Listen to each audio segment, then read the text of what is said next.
Bonjour à tous. Content de vous voir ce matin. Il y en a qui ont eu du rhume.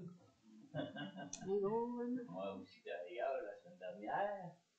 Mais le Seigneur est bon. Hein? Amen. Vous dire Amen. En sa présence, on est guéri. Amen. Alléluia.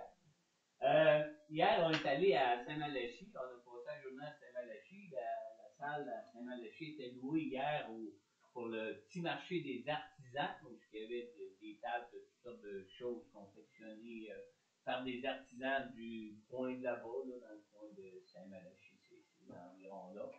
Et vu que c'était un marché public, ben, j'ai offert à la madame qu'on puisse nous-mêmes avoir une table avec l'Association des fermiers chrétiens du Canada. Ah oui, c'est vraiment micro. Et pour ceux qui sont en ligne, là, je ne répéterai pas tout ça.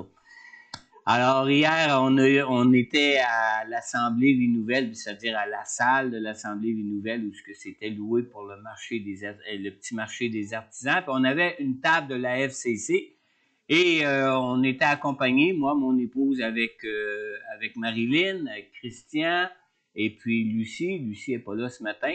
Et on a partagé l'Évangile avec plus d'une centaine de personnes dans notre journée. Puis c'était une journée tranquille pour le marché là-bas. Imaginez. Le Seigneur est bon, hein? J'ai eu l'occasion de parler même avec 2 athées. Ça, j'aime ça, parler avec des athées, parce que vous savez, moi-même, j'étais athée avant de donner ma vie au Seigneur. Ça fait 30 ans que je suis pasteur. Le Seigneur est bon, hein? Alors, quand quelqu'un me dit, je peux bien écouter ton histoire, mais moi, là, je t'avise tout de suite, je suis athée. C'est pas de problème, moi aussi, je l'étais.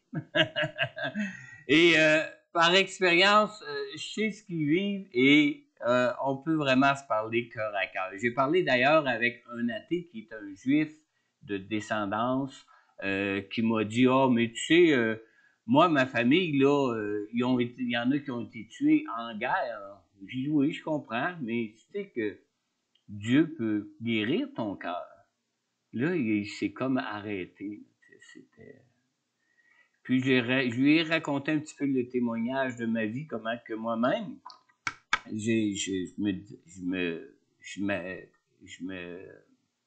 comment on dit, je me proclamais athée, mais comment Dieu, dans sa grâce, s'est révélé à moi, puis qu'il pouvait se révéler à lui.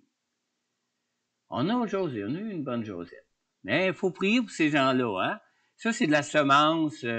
Il y en a eu quelques-uns, évidemment, qui reçoivent d'une façon méprisante un peu le message, là, mais ça, Dieu connaît les cœurs et on sait que c'est pas tous les hommes qui vont donner leur cœur à Jésus, même si Jésus est mort pour tous les hommes, pour que tous soient sauvés. C'est pas tous qui reconnaissent leur besoin de Dieu, premièrement, et surtout leur besoin d'être sauvés pour la vie éternelle. Amen. Amen.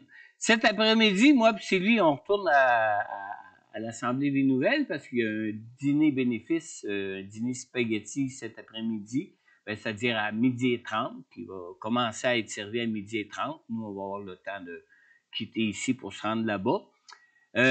On avait une personne qui devait venir avec nous, qui malheureusement fait le pas bien ce matin, qui ne pourra pas être là. Alors, j'ai non seulement une place de disponible dans mon auto, mais aussi un billet de disponible.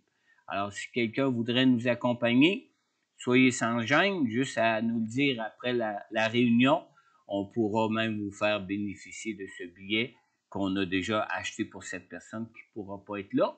Puis, s'il y en a d'autres qui voudraient se rajouter, ben c'est 30 $. Ah, d'accord, Justine, on garde le billet pour toi. S'il y en a qui veulent se rajouter, il est encore temps de participer à ce dîner bénéfice pour un orphelinat au Bénin dont s'occupent pasteur Jean-Yves et pasteur Rita. C'est plus eux qui s'en occupent directement là-bas, mais ils supervisent encore l'orphelinat là-bas. Mais c'est eux qui ont vraiment débuté cet orphelinat, Ah, Seigneur. Excusez, j'étais un peu fatigué peut-être, là. Orphelinat là-bas. Alors, si vous avez à cœur de soutenir cette œuvre là-bas, vous pouvez même, si vous ne pouvez pas venir au dîner ce midi, vous pouvez même donner un don, simplement écrire Mission Caleb dessus Et puis, Christian, même, je pense qu'il va être là, c'est dîner pour le repas.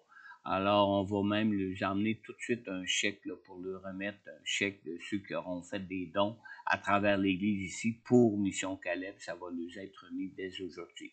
Amen. Autre chose importante que je veux pas que vous oubliez, c'est que mardi cette semaine, on a un mini-cours sur Zoom avec IBQ.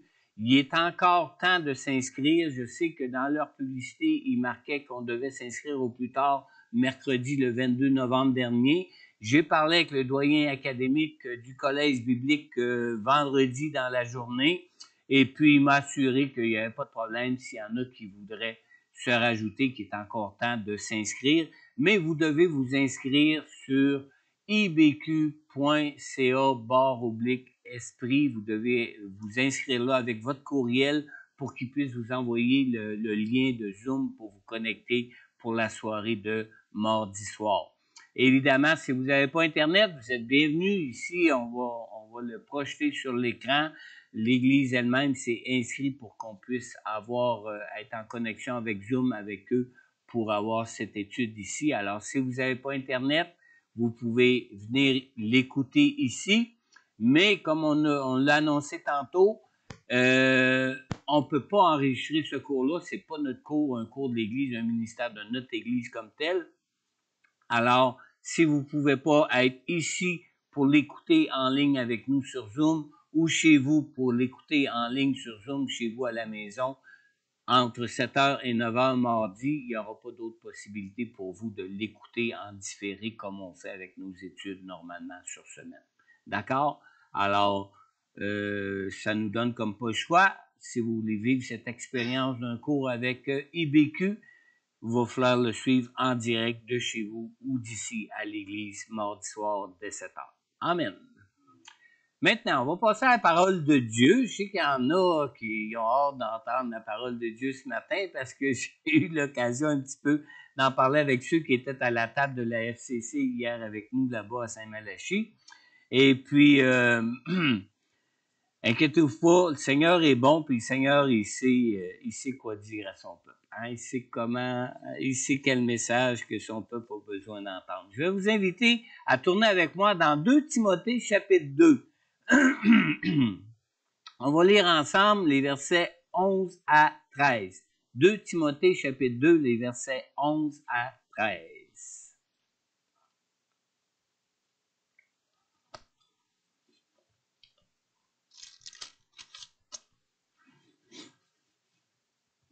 Alors, on lit ici, 2 Timothée chapitre 2 à partir du verset 11. Écoutez bien, ça commence avec vraiment une affirmation de Dieu dans sa parole qui dit « Cette parole est certaine. Si nous sommes morts avec lui, nous vivrons aussi avec lui. Si nous persévérons, nous régnerons aussi avec lui.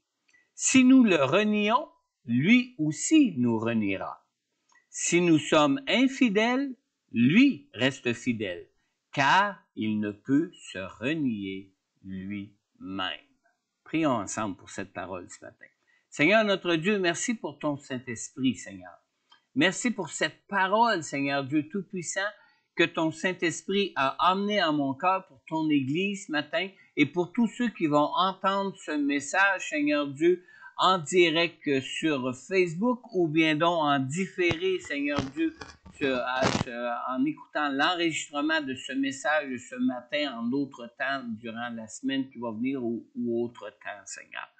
Seigneur, ma prière est celle-ci, Seigneur, que tu puisses, Seigneur Dieu Tout-Puissant, toucher chacun de nos cœurs par cette parole qui est une parole certaine pour nous, Seigneur. Que ton Saint-Esprit puisse rendre vivante en notre cœur, Seigneur. Dans le cœur de chacun de ceux qui vont entendre ce message ce matin, Seigneur Dieu, que tu puisses leur parler pour eux personnellement en fonction de leur relation de foi personnelle qu'ils ont avec toi, Seigneur. Je te le demande, Père, dans le nom puissant de Jésus, Seigneur. Et je te remercie, Seigneur, pour ta présence avec nous, pour ta présence, Seigneur Dieu, en chacun de ceux qui te connaissent, Seigneur, et pour ton Saint-Esprit qui est le seul qui a été envoyé pour convaincre ceux qui ne te connaissent pas de péché, de justice et de jugement, Seigneur. Que ton Saint-Esprit agisse, Seigneur, et que ton Saint-Esprit puisse trouver des cœurs et disposer les cœurs à être ouverts à ta parole ce matin, Seigneur. Dans le nom de Jésus, Père, je te le demande, mon Dieu. Amen. Amen.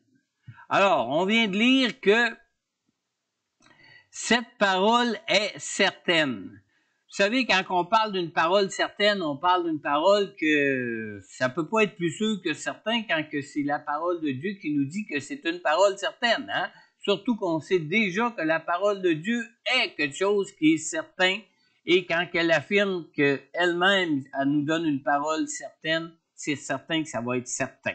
Mais juste pour vous nous mettre en contexte un petit peu par rapport à ces 3 versets-là, dans le verset 10, dans le verset juste auparavant, dans 2 Timothée 2,10, pour nous mettre en contexte, on lit « C'est pourquoi je supporte tout à cause de ceux qui ont été choisis, afin qu'eux aussi obtiennent le salut qui est en Jésus-Christ avec la gloire éternelle. » Alors, pour arriver à comprendre les versets 11 à 13, il nous faut d'abord saisir le principe que Paul suit ici quand Dieu l'utilise pour écrire cette lettre à Timothée. Alors, le principe de Paul ici concernant la vie que nous vivons dans ce monde ici-bas, c'est le principe que la croix précède toujours la gloire. La croix précède toujours la gloire. Et retenez bien ça, c'est en arrière de ces 3 versets-là continuellement durant tout ce message ce matin. Alors, tous les exemples de vie de ceux qui ont marché avec Dieu dans ce monde opposé à Dieu même nous le confirment. Premièrement, nous avons l'exemple de Jésus. Jésus qui est venu dans ce monde, puis Jésus qui a marché en tant qu'homme, dans une même nature que la nôtre. Alors, en tant qu'homme, Jésus a dû passer par la croix et souffrir aux mains des hommes avant de ressusciter d'entre les morts. D'ailleurs, Jésus lui-même l'avait annoncé. Dans Luc 17, dans le verset 24 et 25, on lit ici, « En effet, tout comme l'éclair resplendit et brille d'une extrémité du ciel à l'autre. » Écoutez bien ce que Jésus nous dit. « Ainsi le Fils de l'homme ainsi sera le Fils de l'homme dans son jour. Mais il faut auparavant qu'il souffre beaucoup et qu'il soit rejeté par cette génération. » Alors on voit ici qu'avec Jésus, la souffrance, la mort a précédé la gloire, l'élévation glorieuse de Dieu pour sa vie. Deuxièmement, on a l'apôtre Paul qui lui-même a souffert du fait qu'il marchait dans l'appel de Dieu pour sa vie. Ici, Paul dit à Timothée dans les versets 8 et 9, dans 2 Timothée 2, versets 8 et 9, il dit « Souviens-toi de Jésus, le Messie ressuscité. » Et écoutez bien ce qu'il dit. « Pour lequel je souffre au point d'être enchaîné comme un malfaiteur. » Mais la parole de Dieu n'est pas enchaînée. Alors quand Paul il dit au point d'être enchaîné comme un malfaiteur, le mot malfaiteur, c'est le même mot qui parle de Jésus à la croix quand il était crucifié au milieu de 2 malfaiteurs, comme étant les 2 malfaiteurs qui étaient chaque côté de lui. Et Paul souffre cette même souffrance comme Jésus qui a été crucifié au milieu des malfaiteurs, comme si lui-même était un malfaiteur.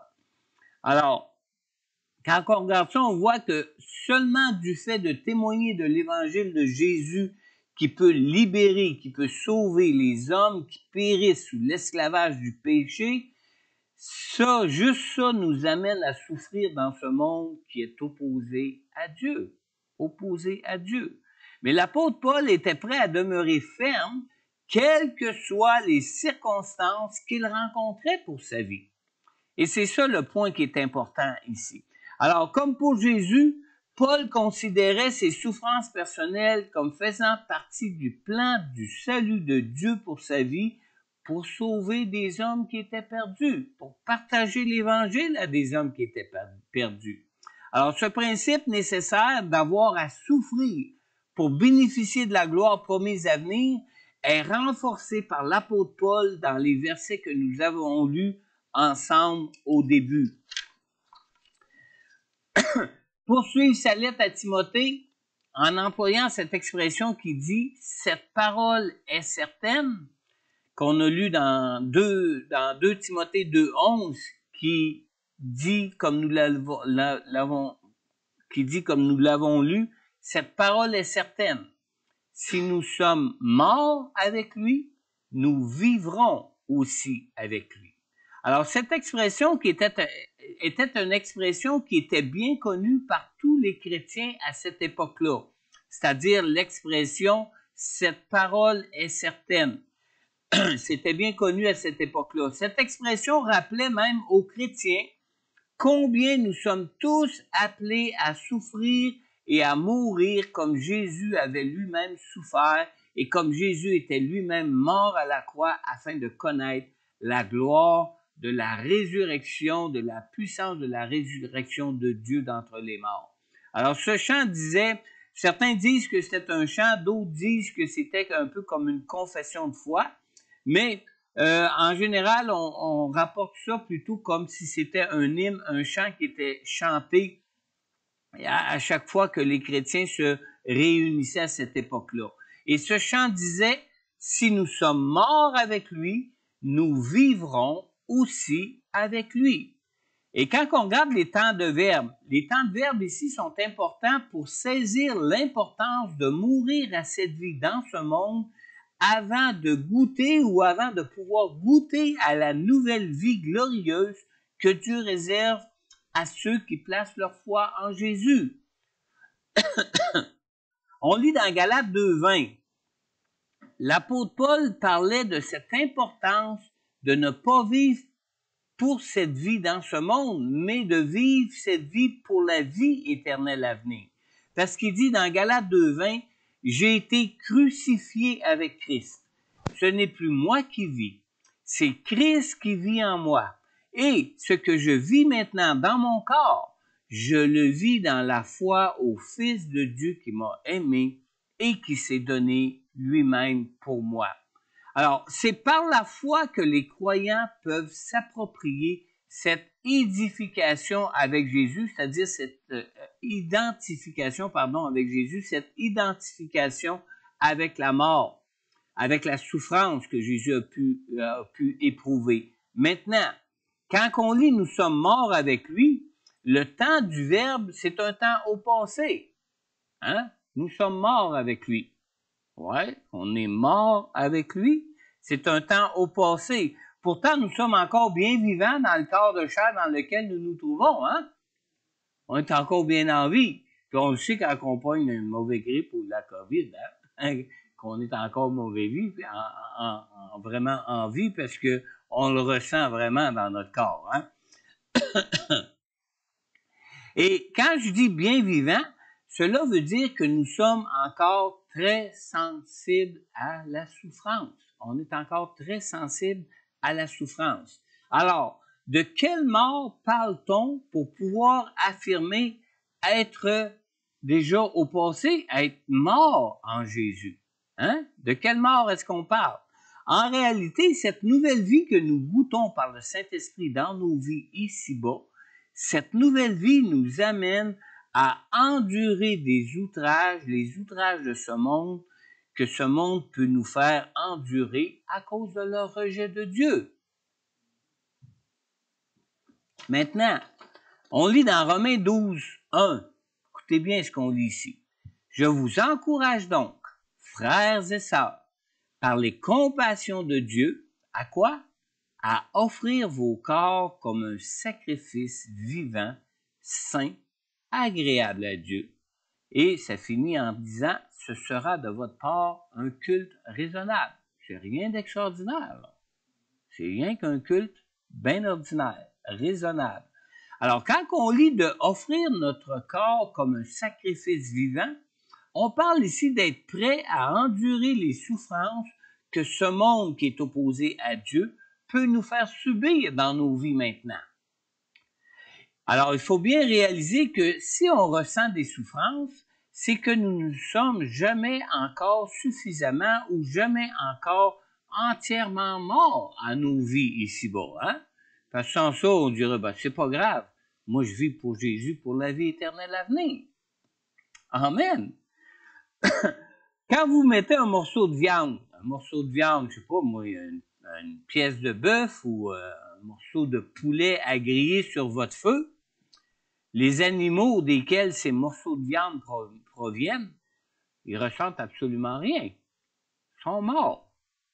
Vrai? Vous êtes d'accord avec moi? Ils sont morts, ils ressentent absolument rien. Par contre, si vous plongez un homard dans un chaudron d'eau bouillante, vous savez ce qui arrive, hein? On peut entendre des cris stridents que le homard va émettre même. Pourquoi? Parce que le homard est encore vivant quand on le plonge dans l'eau bouillante. Vrai?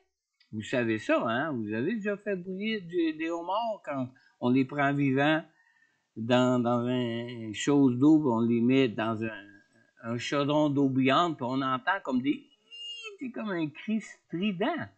Pourquoi? Parce qu'il n'est pas mort, comme le bœuf ou comme le poulet qu'on fait griller sur notre feu. Amen. C'est la même chose pour nous.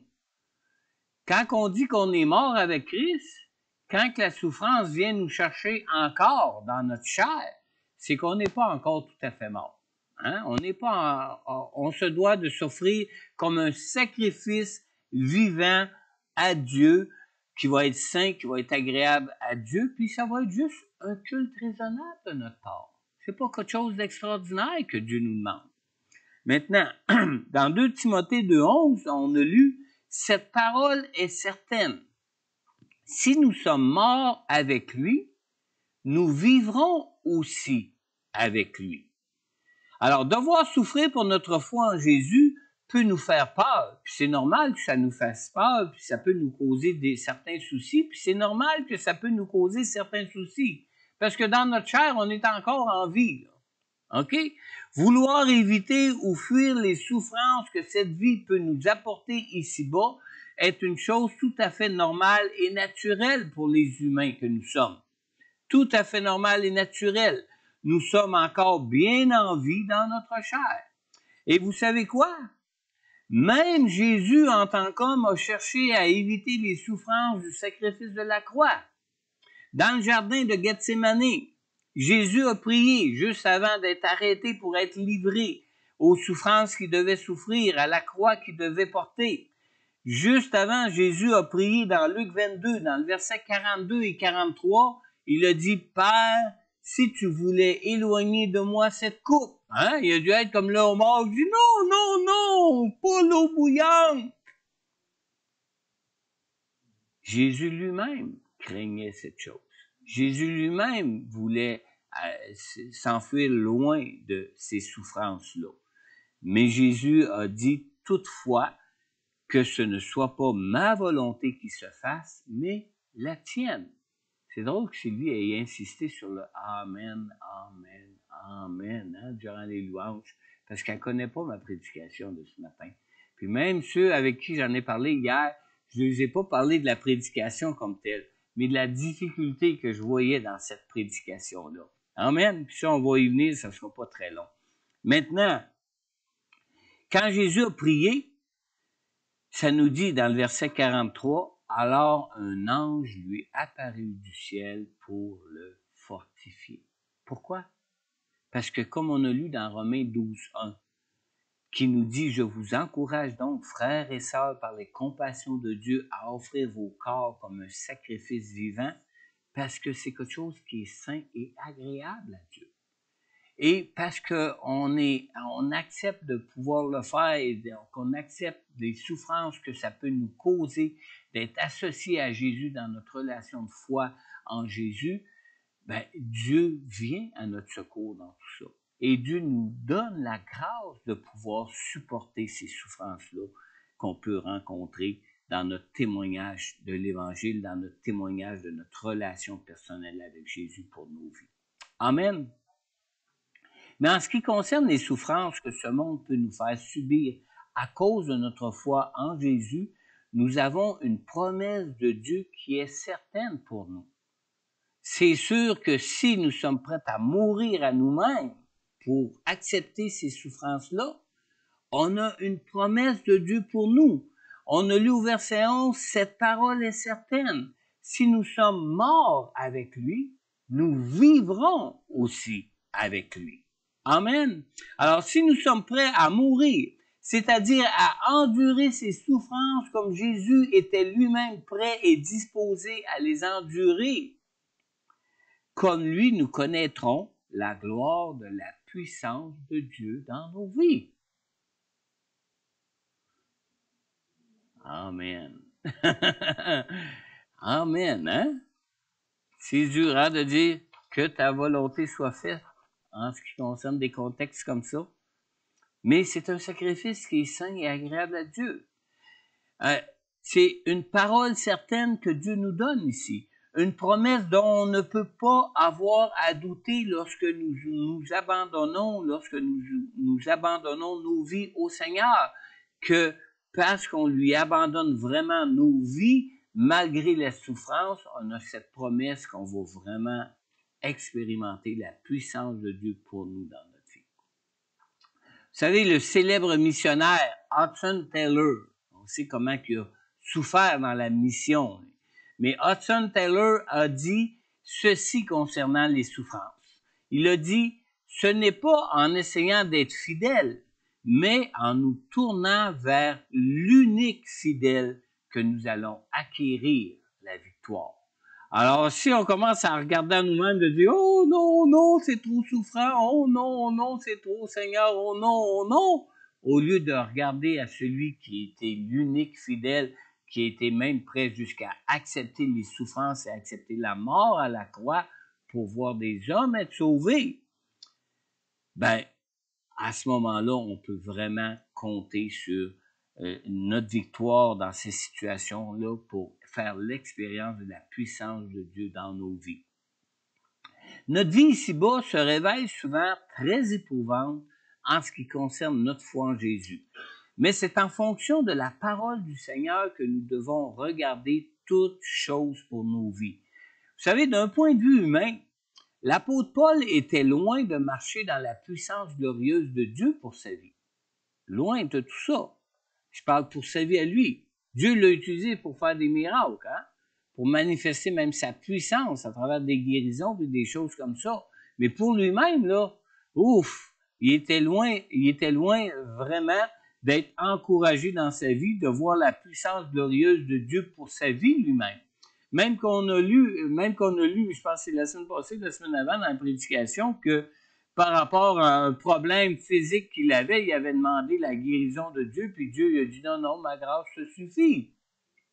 Fait qu'il n'y avait rien de glorieux pour lui-même personnellement dans sa vie en ce qui concerne l'appel qu'il avait de partager l'Évangile.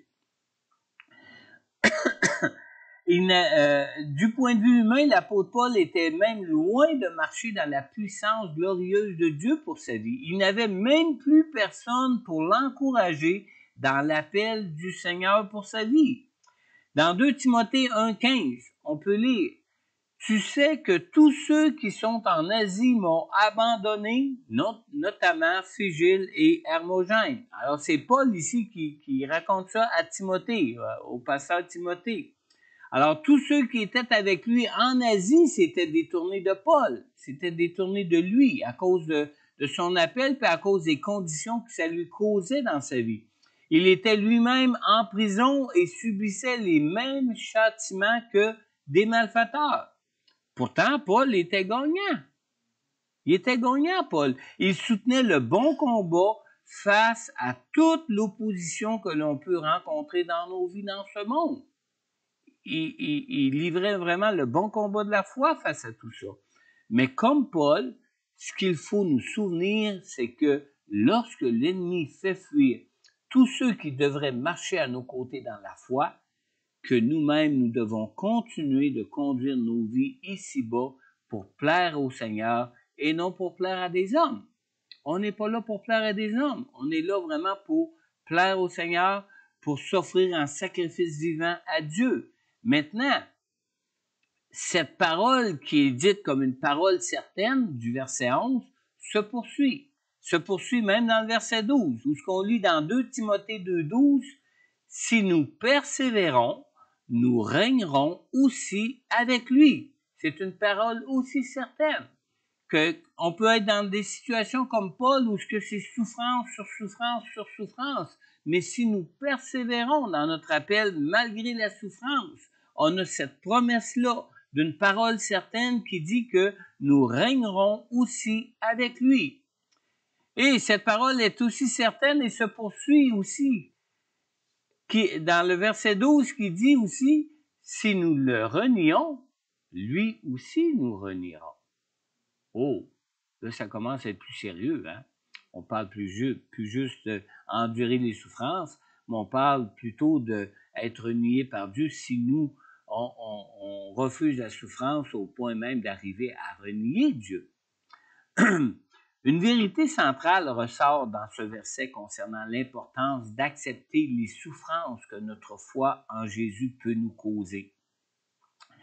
La foi, vous savez, identifie le croyant en toutes choses avec Jésus et de manière aussi certaine, l'incrédulité nous sépare de Dieu. C'est aussi certain quand on lit ça. Parce que quand ça dit « si nous le renions, lui aussi nous reniera ». Alors si on ne s'identifie pas à Jésus dans notre foi, ben notre incrédulité nous sépare même de Jésus.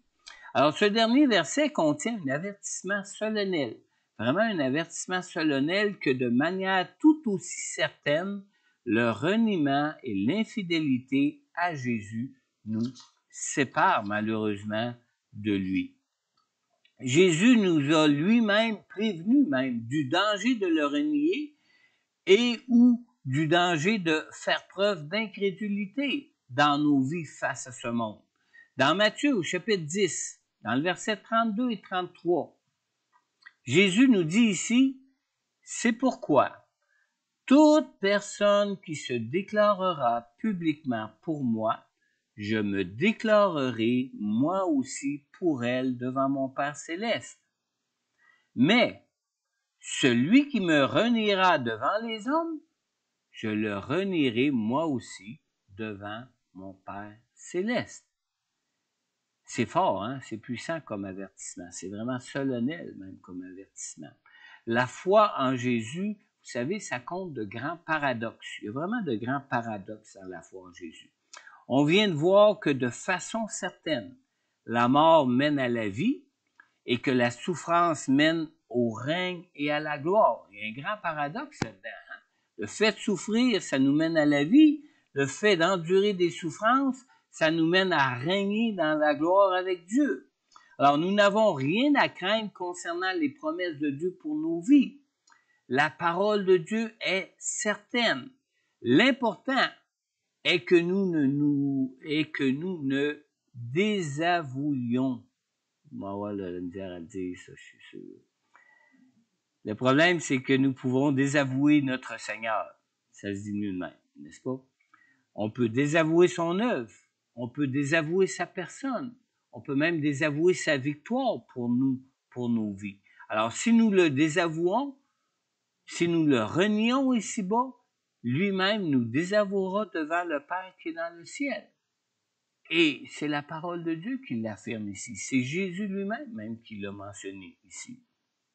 Vous savez, le dernier aiguillon de l'ennemi de nos vies, c'est la mort. N'est-ce pas?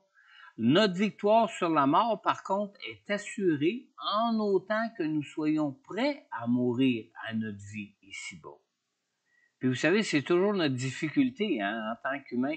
On connaît tous la chanson « Tout le monde va aller au ciel, mais personne ne veut mourir. » Hein? On est tous un peu poignés avec ça, où ce que on voudrait tous connaître la gloire de Dieu dans nos vies, mais on veut la connaître pour nos vies ici-bas et non pas pour la vie éternelle à venir. Hein? On voudrait que Dieu intervienne, que Dieu agisse pour nous, mais simplement pour qu'on puisse poursuivre et connaître une superbe vie ici-bas, mais en oubliant que on est tous créés et on est tous destinés au ciel, à la vie éternelle, à une vie glorieuse qui va être dans un autre monde très différent de la vie que nous connaissons présentement. Alors, nous devons donc demeurer dans la foi jusqu'au jour de notre résurrection en Jésus. Alors, tant qu'on ne sera pas encore complètement mort, ça va nous demander d'être dans la foi, ça va nous demander de persévérer dans la foi et surtout, malgré la souffrance qu'on va pouvoir éprouver dans cette vie. Maintenant, cette parole certaine se poursuit toujours encore dans le verset suivant. C'est encore cette même parole certaine qu'on a lue au verset 11, qui se poursuit dans le verset 12 et qui se poursuit même jusqu'au verset 13 où ce que nous lisons, « Si nous sommes infidèles, lui reste fidèle, car il ne peut se renier lui-même. » Et là, il y a une grande difficulté ici. Suivez-moi bien là-dessus. Qu'est-ce que cette parole certaine ici peut bien vouloir dire? À quoi peut servir une parole certaine si on ne sait pas ce que cette parole peut signifier pour nous dans notre relation de foi avec Jésus? Et cette parole-là, c'est celle qu'on trouve au verset 13, qui dit « Si nous sommes infidèles, lui reste fidèle, car il ne peut se renier lui-même. » Qu'est-ce que ça peut bien vouloir dire? Vous savez qu'il y a de grands exégètes de la parole de Dieu, des hommes de Dieu qui sont reconnus et qui sont respectés de tous, qui commandent de façon complètement contraire, complètement opposée cette même parole certaine qu'on trouve au verset 13. Certains disent que, bien que les chrétiens soient souvent infidèles, que Jésus demeure cependant fidèle à ses promesses et à sa propre nature qui demeure invariable. Un peu comme dans l'histoire de Pierre. On connaît tous l'histoire de Pierre. Qu'est-ce qu'il a fait Pierre à un moment donné? Après que Jésus ait été livré, il a renié Jésus 3 fois. Vrai? Vous vous souvenez tous de cette histoire-là? Je ne connais pas un chrétien qui ne connaît pas cette histoire-là. Puis souvent, on en parle même. Alors, certains disent que Jésus demeure fidèle, fidèle à ses promesses, fidèle à sa propre nature qui demeure invariable, un peu comme dans l'histoire de Pierre. On lit dans Luc 22, dans le verset 31 et 32, le Seigneur dit « Simon, Simon, Satan vous a réclamé pour vous passer au crible comme le blé. Mais moi, dit Jésus, j'ai prié pour toi afin que ta foi ne disparaisse pas. Et toi, quand tu seras revenu à moi, affermis tes frères. » Alors, on connaît tous cette histoire-là, n'est-ce pas? Maintenant, selon ces exégètes, quand on lit que Jésus ne peut se renier lui-même, que cette expression signifie que dans notre faiblesse, que le Seigneur nous accorde son soutien comme dans le reniement de l'apôtre Pierre. Par contre, d'autres exégètes affirment que l'expression qui dit que Jésus ne peut se renier lui-même, que cette expression-là est une sévère mise en garde qui signifie que Dieu est immuable. Il est immuable et qu'il ne peut pas fermer les yeux sur notre infidélité. Ce serait de renier sa propre nature, même, de le faire. Alors, vous voyez comment c'est contradictoire? Comment ça va complètement à l'opposé l'un et l'autre. Hein? Si nous sommes infidèles, selon ces derniers, Dieu qui est très saint demeurera quand même très juste et parce qu'il demeure saint et très juste, qu'il va appliquer la parole qu'il a lui-même prononcée. C'est-à-dire que celle que Jésus a dit, si vous me reniez devant les hommes, je vous renierai devant le Père. Alors on croit quoi dans tout ça? Ça donne quoi de savoir que cette parole-là est certaine sans savoir ce que nous devons croire dans tout ça?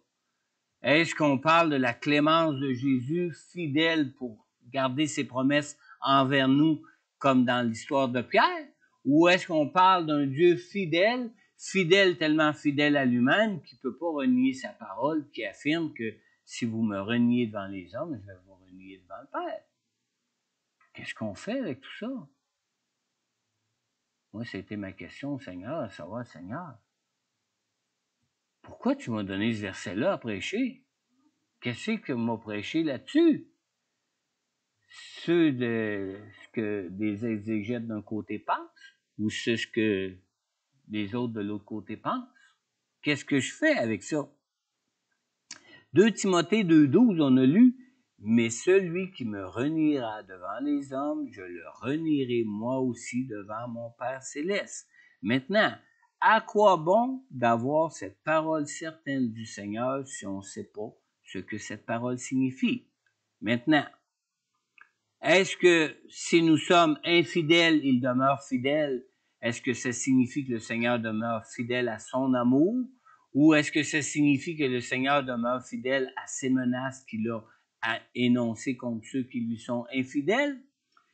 J'ai fouillé plus loin pour essayer de trouver une réponse à tout ça. Je suis allé dans une collection de livres là, que j'ai acheté dernièrement, qui coûte cher, là, vous savez, c'est presque 1000 $ cette collection-là qu'elle peut coûter. Mais l'auteur de cette encyclopédie, ça s'appelle l'encyclopédie des difficultés bibliques, l'auteur qui est très connu, qui est Alfred Cohen, dit que ces deux interprétations peuvent ne pas se contredire. Ah bon? OK. Mais on ne peut pas plus dire si cette parole que la parole de Dieu affirme être certaine promet le soutien de Dieu face à nos faiblesses ou si elle promet d'appliquer la menace à ceux qui sont trouvés infidèles. Alors même si lui peut prétendre que les deux interprétations peuvent dans un certain sens ne pas se contredire, on ne sait pas plus qu'est-ce qu'on devrait croire. Hein? On ne peut plus s'avancer. Ça sert à quoi cette parole certaine-là? Parole certaine.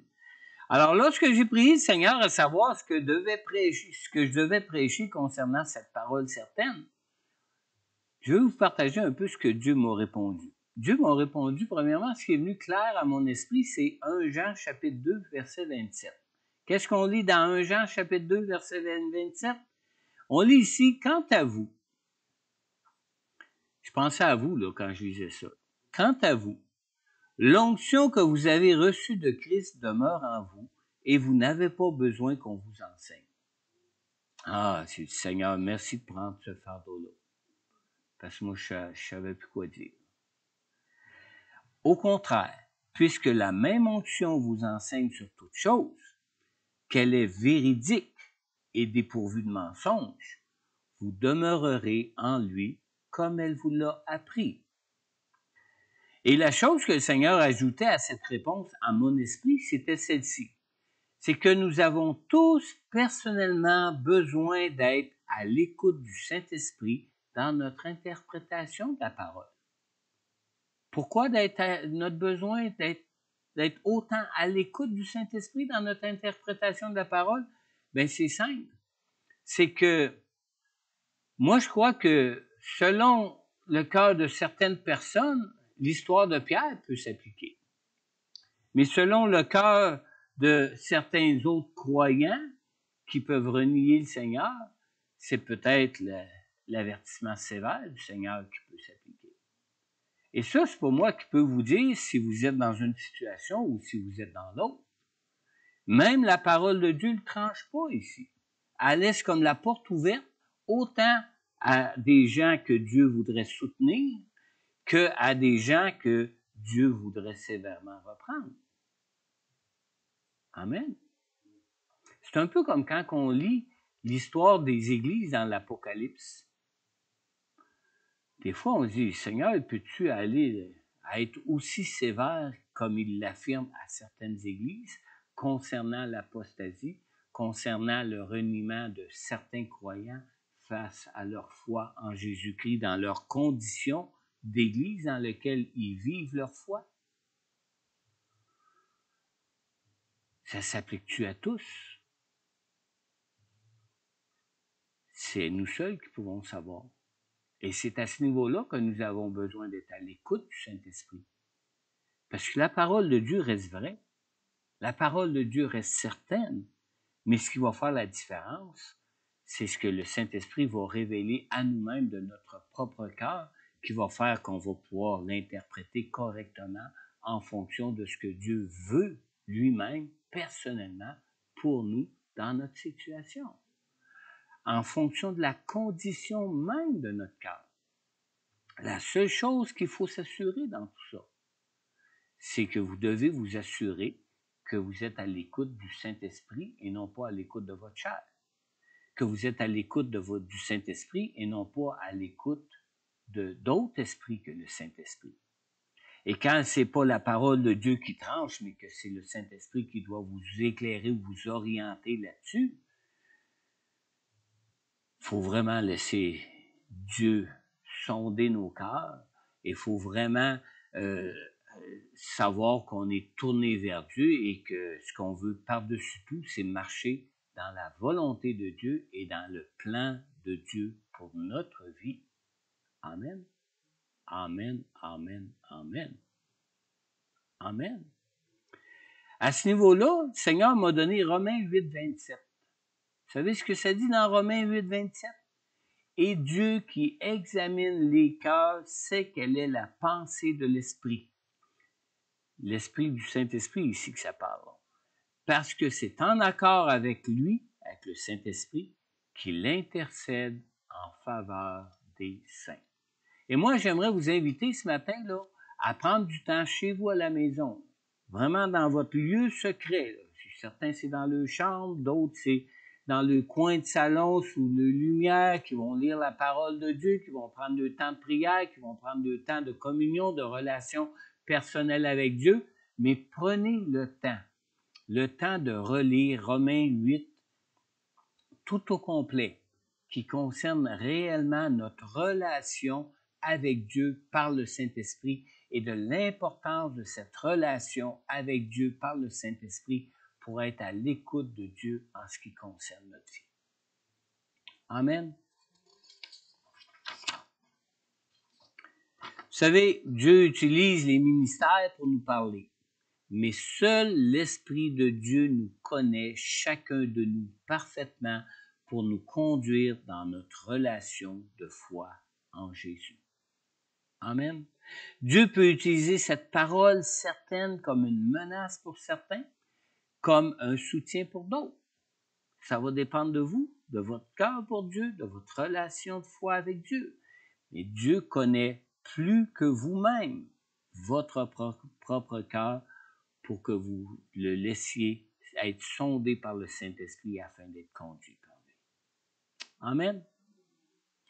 Alors ce matin, alors que nous parlons de notre besoin d'être sauvé de notre propre cœur pour nos vies, as-tu déjà invité Jésus à venir dans ton cœur afin d'être sauvé par lui, afin d'être réconcilié avec Dieu pour ta vie maintenant et pour la vie éternelle à venir?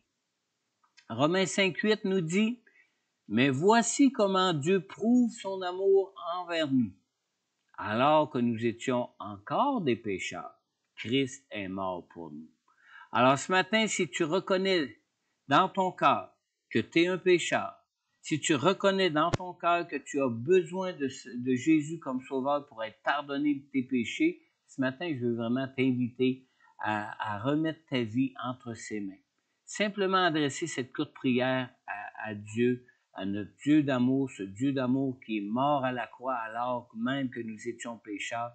Adresse-lui sincèrement cette prière de ton cœur. Père céleste, je crois que tu as envoyé Jésus pour subir à la croix à ma place toutes les conséquences de mes péchés. Je reconnais que je suis pécheur, je reconnais que j'ai besoin que tu me pardonnes de tous mes péchés. Seigneur Jésus, je t'ouvre maintenant tout mon cœur. Et je te prie, Seigneur, d'entrer dans mon cœur et je te prie surtout de me purifier de tous mes péchés. Je te remercie, Père, d'avoir envoyé Jésus dans ton amour pour moi. Amen. Alors ce matin, si présentement tu écoutes ce message et que tu as fait cette prière pour la toute première fois dans ta vie pour recevoir Jésus dans ton cœur, alors je t'invite simplement à prendre contact avec moi, qu'on puisse en parler, que je puisse te parler de cette nouvelle foi que tu as en Jésus, que je puisse te parler de cette nouvelle relation que tu as avec Jésus par le Saint-Esprit, pour vraiment que tu puisses t'affermir dans cette foi et dans cette relation-là avec Jésus. Peut-être aussi tu as déjà fait cette prière dans ton cœur, dans ta vie, mais tu ressens ce matin vraiment un besoin de te rapprocher de Dieu, que tu sens peut-être que tu es allé jusqu'à être infidèle à Dieu face aux hommes ou dans ton témoignage du Seigneur pour ta vie. Le Seigneur, il est mort à la croix pour que nous soyons sauvés. Le Seigneur est mort à la croix alors que nous étions pécheurs pour nous réconcilier avec lui. Et la parole de Dieu nous dit que il est donné à l'homme de mourir une seule fois, après quoi vient le jugement. Alors ce matin, si tu veux te rapprocher du Seigneur, ce matin, si tu veux vraiment te reconsacrer au Seigneur, ce matin, si tu veux vraiment t'abandonner pleinement au Seigneur pour être prêt à t'offrir comme un sacrifice vivant à lui pour ta vie, je t'invite simplement à te tourner vers Dieu et à lui confesser le désir que tu peux avoir dans ton cœur maintenant. Et si tu es de ceux qui fais cette prière maintenant au Seigneur, j'aimerais que tu prennes contact aussi avec moi pour que je puisse aussi prier avec toi concernant ton désir de te rapprocher de Dieu pour ta vie. Amen. Je vais inviter Sylvie à nous conduire dans un dernier chant de louange et d'adoration. Et durant ce chant de louange et d'adoration, si vous vous sentez interpellé par l'un ou deux des appels que je viens de faire ce matin, vous pouvez, si vous êtes ici à l'église, vous avancer en avant. Je vais prier maintenant pour vous, dès maintenant ce matin. Sinon, si vous peut-être vous avez tout autre sujet de prière pour vos vies, n'hésitez pas à vous approcher ce matin. Le Seigneur veut être près de vous. Et comme on a lu même tantôt, comme on chantait au début, en sa présence, on trouve la guérison. Et non seulement en sa présence, on trouve la guérison, mais en sa présence, on trouve aussi la délivrance. En sa présence, on trouve le pardon. En sa présence, on trouve vraiment le réconfort de Dieu. Alors, quelle que soit ta condition de cœur devant Dieu, approche-toi pour t'approcher de Dieu et je vais prier avec toi.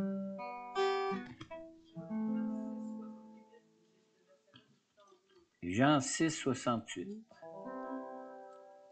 Ça parle de manger sa chair, je crois.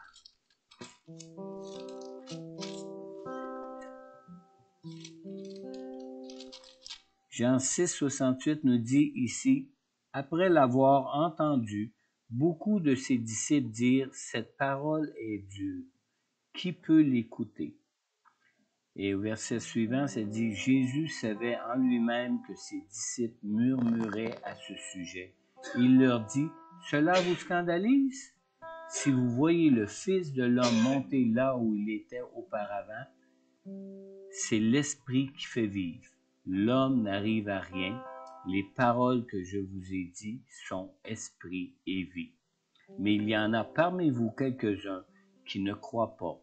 En effet, Jésus savait dès le début qui étaient ceux qui ne croyaient pas et qui étaient ceux qui le trahiraient. » Voulez-vous qu'on lise plus loin? Ça parle d'une situation où Jésus a dit que s'il voulait être sauvé, il devait manger sa chair et boire de son sang. Et les Juifs le prenaient pour un cannibale, pour du cannibalisme. Et certains se sont détournés de Jésus à ce moment-là. Et à la toute fin de ça, le Seigneur a dit à ceux qui sont restés avec lui, « Et vous restez là? » Et ceux-là ont dit à Jésus, « Seigneur, à qui irions-nous? Toi seul as la vérité. » Amen. Amen. On va se lever ensemble pour louer et adorer notre Dieu. Et déjà, offrons-nous comme un sacrifice vivant à Dieu par nos offrandes et donnons-lui, consacrons-lui toute notre vie. Amen. Dans la présence du Seigneur, il y a la guérison. Dans la présence du Seigneur se trouve la paix. Dans la présence du Seigneur, mon cœur se réjouit. Dans la présence du Seigneur, je suis béni. Dans la présence du Seigneur, il y a la guérison. Dans la présence du Seigneur se trouve la paix. Dans la présence du Seigneur, mon cœur se réjouit. Dans la présence du Seigneur, je suis béni. Dans la présence du Seigneur, il y a la guérison. Dans la présence du Seigneur se trouve la paix. Dans la présence du Seigneur, mon cœur se réjouit. Dans la présence du Seigneur, je suis béni. Dans la présence du Seigneur, il y a la guérison. Dans la présence du Seigneur se trouve la paix. Dans la présence du Seigneur, mon cœur se réjouit. Dans la présence du Seigneur, je suis béni. Dans la présence du Seigneur, je suis béni. Nous nous tenons en sa présence et je sais qu'il y a des anges tout autour. Élevons nos mains vers Jésus. Nous nous tenons en sa présence en cet instant. Nous nous tenons en sa présence. Et je sais qu'il y a des anges tout autour. Élevons nos mains vers Jésus. Nous nous tenons sa présence en cet instant. Alléluia. Alléluia. Amen, amen, amen. Seigneur, merci de ta présence avec nous. Merci de ta présence au milieu de nous, Seigneur. Merci d'être là, présent au milieu de nous, Seigneur Dieu, comme tu marchais, Seigneur Dieu, au milieu des chandeliers de ces églises qu'on voit dans l'Apocalypse, Seigneur. Mais merci que dans ta grâce, merci que dans ton amour, Seigneur Dieu, toi-même tu demeurais le témoin fidèle, Seigneur. Toi-même tu demeurais celui qui a la grâce, la capacité, le pouvoir et la volonté de nous garder maintenant jusqu'au jour de la vie éternelle avec toi, Seigneur. Seigneur, puisses-tu seulement changer nos cœurs, transformer nos cœurs tels que nous avons besoin d'être changés et transformés pour nous attacher à toi, Seigneur Dieu, et marcher en toute fidélité à toi, à ta personne, à ton œuvre, à ton nom, Seigneur Dieu, et à ce message de la bonne nouvelle, Seigneur Dieu, de ton amour pour ceux qui périssent, pour les sauver, Seigneur. Dans le nom de Jésus, Père, j'ai prié. Amen. Amen. Amen. Bon dimanche. Dieu vous bénisse. S'il y en a qui veulent aller à Saint-Malachie pour le dîner spaghetti bénéfice, juste à parler avec Sylvie. Moi, je monte tout de suite au bureau pour pouvoir partir le plus rapidement possible par la suite. Dieu vous bénisse.